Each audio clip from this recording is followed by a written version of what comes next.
नमस्कार दोस्तों। कहा जाता है रोम में आग लगी थी और नीरो वायलिन बजा रहा था। कमोबेश आज भारत में भी यही हो रहा है। भारत में आग लगी हुई है, राज्यों में आग लगी हुई है, भारत की अर्थव्यवस्था में आग लगी हुई है, व्यवस्थाओं में आग लगी हुई है। और हमारा नीरू कभी विदेश यात्रा पर होता है तो कभी राज्यों के नीरो चुनाव यात्रा पर होते हैं और उनके लिए महफिलें सजती हैं। उनके तमाम सारे वो ड्रामे चल रहे होते हैं जिनको देख के हम लोग ताली बजाते हैं और उन तालियों को सुन के वो गदगद हो जाते हैं और फिर सत्ता इंजॉय करते हैं। सत्ता हम ही सौंपते हैं, कोई और नहीं सौंपता है। मैं अब तक तमाम सारे जो ये कहे जाते हैं, आरोप लगाए जाते हैं, उनमें बहुत सारे आरोप को समझता हूं कि वो सिर्फ आरोप है, उनमें कोई बहुत बड़ी सच्चाई नहीं।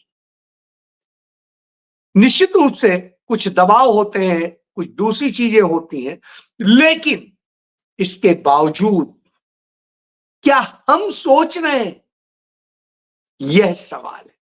यह सवाल इसलिए उठा रहा हूं कि आपको जानकारी होगी कि झांसी के महारानी लक्ष्मीबाई जो मेडिकल कॉलेज है उसके निक्कू वार्ड में आग लग गई। दावा किया जा रहा था कि ये विश्व स्तरीय वार्ड है, ऐसा बनाया गया है कि अद्भुत है, ऐसा कहीं नहीं है। और फिर आग लगने से 10 नवजात बच्चों की मौत हो जाती है। उन बच्चों की मौत हो जाती है जिनका कोई कसूर नहीं। यदि हम देखें, सभी धर्मों में कहा जाता है कि बच्चे ईश्वर का रूप होते हैं, भगवान का रूप होते हैं, उनमें ईश्वर बसते हैं। निश्चित रूप से जिन बच्चों में ईश्वर बसते हैं वो बच्चे इस तरह जल के मर गए या जला के मार दिए गए, दोनों चीजें, जल के मर गए या जला के मार दिए। क्यों कह रहा? क्योंकि वहां आग लगती है, किस कारण से लगती है इस पर नहीं जाऊंगा। वहां आग लगती है चाहे जिस भी कारण से लगी हो, वहां पर आग बुझाने के जो यंत्र लगे हुए थे वो कोई 2019 में एक्सपायर हो चुका था, कोई 2020 में, कोई 21 में, 22 में, 23 में। कोई भी ऐसा नहीं था जो कम से कम एक्सपायर हुए 1 साल पुराना ना हो। लापरवाहियां बरती गई थी, हर तरह से वह काम हो रहा था जिससे दुखद हालत। बहरहाल ईश्वर के रूप वो 10 बच्चे जलकर मर जाते हैं। भुनी हुई उनकी लाश निकलती है, जैसे दिखाते हैं कि कोई मुर्गा जो है वो किया जाता है, टोस्ट किया जाता है, उस अंदाज में। कल्पना कीजिए जिसके बच्चे होंगे उसको कितना दर्द होगा जब हमें दर्द हो रहा है वह वीडियो देखकर। कल्पना करिए। लेकिन उत्तर प्रदेश का मुखिया क्या कर रहा है? वो चुनाव प्रचार में मस्त है, उसे कोई फर्क नहीं पड़ता है, चंद मिनट में भी फर्क नहीं पड़ता है। कहने को वो भगवाधारी है, कहने को वो योगी है, कहने को वो संत है, लेकिन असल में कितना बड़ा पाखंडी है यह इस बात का उदाहरण है कि आपके प्रदेश में 10 बच्चे भून करके आपके सरकारी अस्पताल में उस वार्ड में मर जाते हैं, निर्दोष मर जाते हैं। आप कर क्या रहे? सिर्फ चुनाव प्रचार, नफरत, बटोगे तो कटोगे और न जाने क्या क्या। जब यह करते घूम रहे हो तो बताइए, क्या कहेंगे नहीं कि निक्कू वार्ड हो या कोई वार्ड हो? आप याद करिए 2017 की बात, आदित्यनाथ नया नया मुख्यमंत्री बना था और उस समय गोरखपुर मेडिकल कॉलेज में, और वहां पर जिस तरीके से जापानी बुखार के मरीजों की मौत का सिलसिला जारी हुआ, उन्हें वक्त पर ऑक्सीजन नहीं मिल पा रही थी और बहुत कुछ नहीं मिल पा रहा था। नतीजतन 63 बच्चे मर गए थे और 63 बच्चे मरने के बाद भी कोई बहुत बड़ा सुधार नहीं हुआ। दूसरे साल फिर मरे थे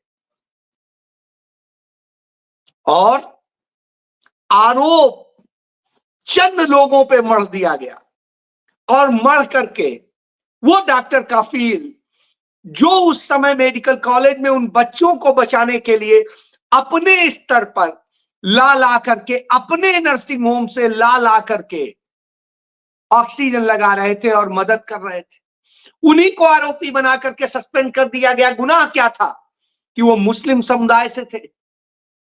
उनको जिस तरीके से किया गया, जब उन्होंने सच बोलना शुरू किया तो उनके खिलाफ मुकदमे दर्ज किए गए, कभी अलीगढ़ में, कभी उनके खिलाफ मथुरा में, कभी कहीं।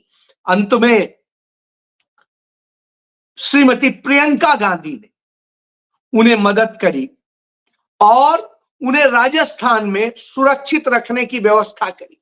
हालांकि बेचारे निर्दोष सालों साल जेल में भी रहे। किस जुर्म में? कि उन्होंने मानवता दिखाई थी, उन्होंने सच बोला था। तो आप समझ लीजिए ये भगवा के पीछे छिपा हुआ सच है। मैं धन्यवाद करता हूं उत्तर प्रदेश के उप मुख्यमंत्री ब्रजेश पाठक का। उन्हें जैसे ही पता चला वो झांसी के लिए तुरंत निकल पड़े। ये वही ब्रजेश पाठक है, याद करिए, इंदिरा नगर में चुनावी सभा को संबोधित कर रहे थे, उसी समय मस्जिद की अजान हुई, उन्होंने अपने भाषण को वहीं रोक दिया। जब तक वो खत्म नहीं हो गई तब तक उन्होंने शुरुआत नहीं की, और जब उन्होंने तब भाषण दिया, वो ब्रजेश पाठक जैसे जाने को होते हैं तो जो मशीनरी इस बात की आदी हो चुकी है कि मुख्यमंत्री आएंगे, डिप्टी सीएम आएंगे तो ये बिछाया जाएगा, ये डाला जाएगा, ये किया जाएगा, वही किया जा रहा था। वहां चूना डाल के और सफाई करके और दिखाने की कोशिश की जा रही थी कि सब चाक चौबंद है। जैसे ही यह खबर ब्रजेश पाठक को मिली, उन्होंने झांसी के कलेक्टर यानी डीएम या डीसी जो भी कहें, उसको निर्देश दिया कि तत्काल इस तरह की हरकतें रोकिए, मुझे कोई ये ड्रामे नहीं चाहिए, और वहां की व्यवस्था पर ध्यान दीजिए, उसे सुधारने पर ध्यान दीजिए, कैसे लोगों को मदद करनी है इस पर ध्यान दीजिए। मैं धन्यवाद करता हूं ब्रजेश पाठक का। इसके पहले अभी हाल ही में लखनऊ में एक पत्रकार को एक अचानक दिल का दौरा पड़ा। ब्रजेश पाठक अपनी गाड़ी से उतरे, उन्होंने तत्काल उसे उससे अस्पताल भिजवाया, फिर पीजीआई भिजवाया, तत्काल उसको किया, उसकी जान बची। और इसी तरीके से कोई बड़े पत्रकार नहीं थे, छोटे से थे। इसी तरीके से तमाम सारी चीजें। क्यों ये हो रहा है? परंपरा क्यों है? क्योंकि आपको याद होगा, एक हमारे देश का होनहार युवा शहीद हुआ था, सेना का अफसर, और उसके घर में आदित्यनाथ जाने वाला था। तो उस आदित्यनाथ के जाने के पहले क्या किया गया था? उसके घर की दीवार तोड़ के वहां पर एसी लगवाया गया और न जाने क्या क्या किया गया। इसके पहले आपने देखा, बाढ़ और दूसरी पीड़ाओं से जुटे हुए थे लोग, वहां जाना था तो रेड कारपेट बिछवाया जाता है और न जाने क्या किया जाता है।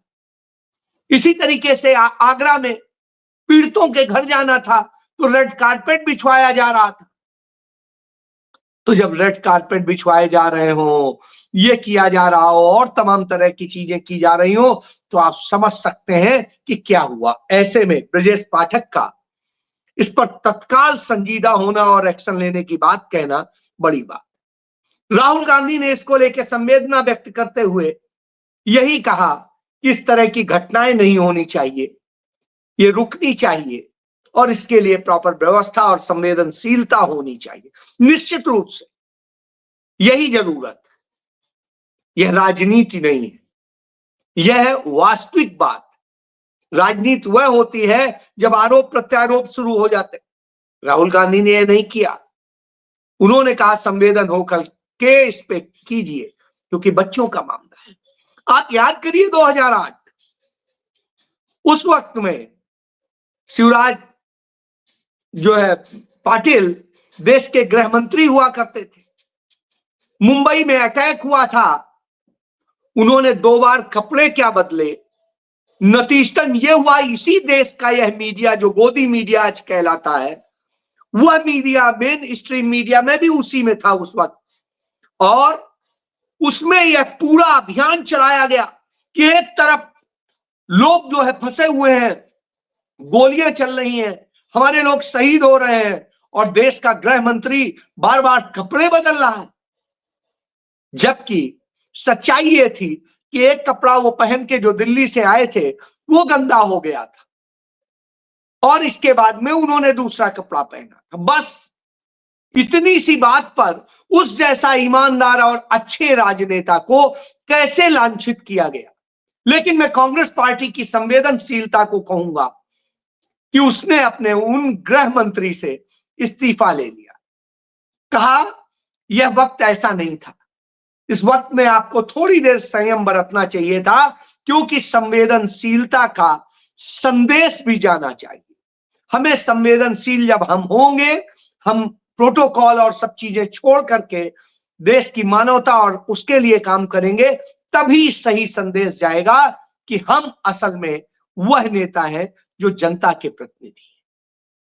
लेकिन आज क्या हो, अभी आप देखिए कल ही रात की घटना है कि मणिपुर में फिर से एक बार बीभत्स घटना हुई, छोटा बच्चा मार दिया गया, एक महिला से रेप हो गया और हत्याएं हो गई, तमाम लोगों के यहां गोलियां चल रही हैं, आग लग रही है।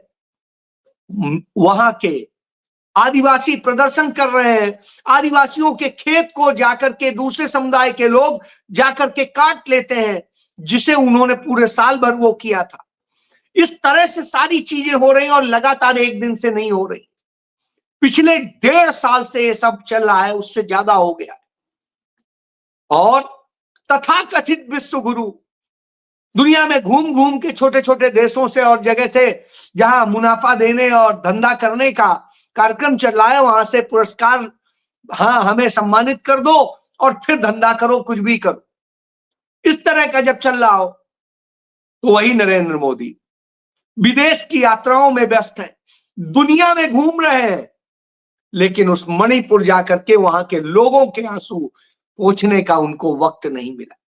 बगल के राज्यों में जाते हैं लेकिन वहां जाने की हिम्मत नहीं कर पाते। इतना डरपोक और कायर प्रधानमंत्री भी इस देश को देखना होगा, लेकिन हाँ देखना पड़ रहा है यह हालत। इस हालत से आप सोचिए, दिल्ली की हालत यह है कि दिल्ली में 5 दिनों के लिए स्कूल बंद कर दिए गए। क्यों? क्योंकि वहां प्रदूषण इतना बढ़ गया है। यह हालत हो गया और यह आज से नहीं है, पिछले 2015 से लगातार यही हालत चल रही है। इसके पहले भी तो दिल्ली हुआ करता था, कभी भी दिल्ली इतना प्रदूषित नहीं था, कभी भी दिल्ली में यह हालात नहीं आए थे। तो आखिर ऐसा क्या हो गया? ऐसा न तो कोई बहुत बड़ा परिवर्तन आ गया, ना ही दिल्ली को कोई अमूलचूल बदल दिया गया। जो वहां पर बड़े प्रोजेक्ट लगे, जो भी कुछ हुआ, वो उसके पहले शीला दीक्षित की सरकार में हुआ था, कांग्रेस की सरकार में हुआ था। अब आखिर ऐसा क्या हो गया है कि दिल्ली प्रदूषित है, यमुना प्रदूषित है, कहीं पर भी हो वहां लोगों की उम्र कम हो रही है। जो एम्स की स्टडी बताती है कि दिल्ली और एनसीआर के लोगों की उम्र 10 से 15 साल के बीच कम हो जा रही है इस प्रदूषण के कारण। वहां के 60% से अधिक लोग दमा और दूसरे तमाम तरह के रोगों के मरीज हो चुके हैं। कम इफेक्टेड जो लोग हैं उनकी भी संख्या 70% से ऊपर है। अब आप सोचिए, यह सब हो रहा है, इसके बाद में कोई पूछने वाला नहीं है, जांचने वाला नहीं। इसके बाद आप देखिए, डॉलर के मुकाबले रुपया लगातार गिरता जा रहा है, गर्त में आ गया है। और यह हालत हो गई है कि भारत के इतिहास में इतनी बुरी हालत में रुपया कभी नहीं आया था। हमने पहले देखा, बांग्लादेश की करेंसी से भारत का रुपया नीचे चला गया, और तमाम जगह जिस तरीके से नीचे जाता ही जा रहा है, युआन के मुकाबले यानी चीन की मुद्रा के मुकाबले लगातार नीचे चला जा रहा है। और अब तो यह हालत हो गई है उस तालिबानी राज्य अफगानिस्तान के जो मुद्रा है उसके मुकाबले भी भारत का रुपया नीचे चला गया। यानी अफगानिस्तान का हमें 1 रुपया लेने के लिए उसे 1 रुपया 26 पैसे देने होंगे। अब आप सोच लीजिए कि हम इस दशा में आ गए, और जब इस दशा में आ गए हो तो निश्चित रूप से इस सोचने का वक्त मत क्यों है, क्योंकि गोडसे के दौर में मोदी जो है दिखावा करते हैं गांधी की बात करके, लेकिन असल में वो गोडसे के साथ खड़े होते हैं। तो गोडसे की विचारधारा के लोगों के पास आ गया है, उन्हें कोई फिक्र नहीं है, कोई संवेदना नहीं है, कोई बात नहीं है। महात्मा गांधी के हत्यारों में से कोई भी एक ऐसा नहीं था जिसने देश की आजादी के लिए, देश के हित के लिए कहीं पर कोई आंदोलन किया हो, कोई लड़ाई लड़ी हो, कुछ भी किया हो। जितने थे सब किसी न किसी आपराधिक कृत्य में शामिल थे, और उसके कारण जेल गए थे। वो किसी आंदोलन के कारण नहीं गए थे, वो सारे अपने निजी वाले थे। इसलिए इन्हें दर्द नहीं है इस देश से, इसलिए इन्हें दर्द नहीं है। इसीलिए राहुल गांधी कहते हैं कि आज देश को जरूरत है अदानी के लिए 18-18 घंटे काम करने वाला प्रधानमंत्री नहीं चाहिए, नफरत फैलाने के लिए 18-18 घंटे काम करने वाला योगी नहीं चाहिए। हमें वह व्यक्ति चाहिए जो इस देश के लोगों की परवाह करे, इस देश के लोगों को आग में जलते भूनते मरते छोड़ने वाले को हमें नहीं चाहिए। अभी हाल ही के दिनों में बहराइच में सांप्रदायिक दंगा हुआ, सत्ता प्रायोजित दंगा था, और उस दंगे के बाद अब स्थिति वहां से खबर है कि 14 दिन में बहराइच जिले से 17 नाबालिग लड़कियां गायब हो गई। सोचिए आप, वो लड़कियां जा कहां रही हैं।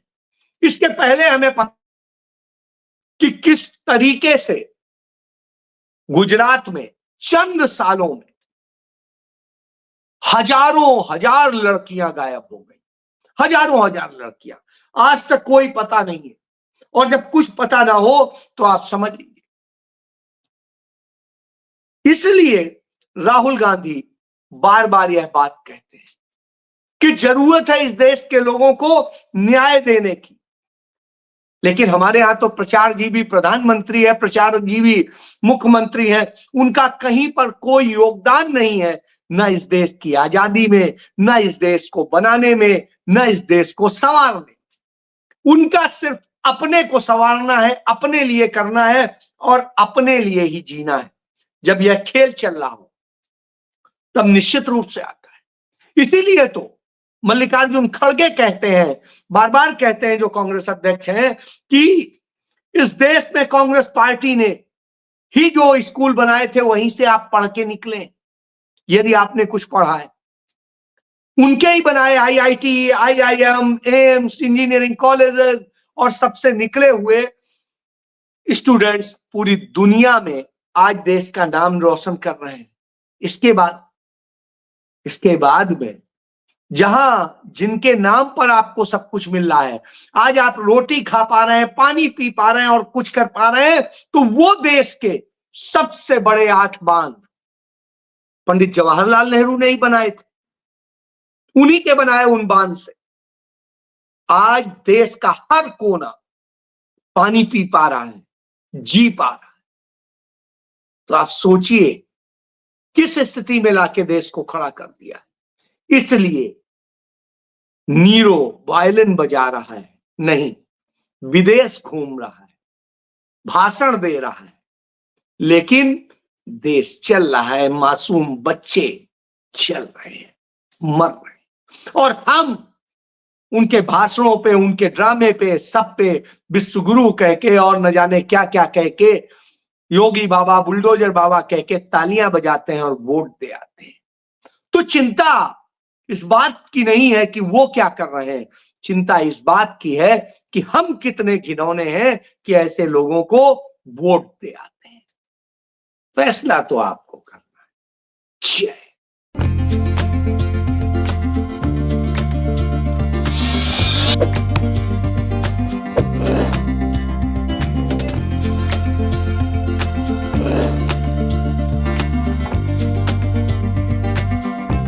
you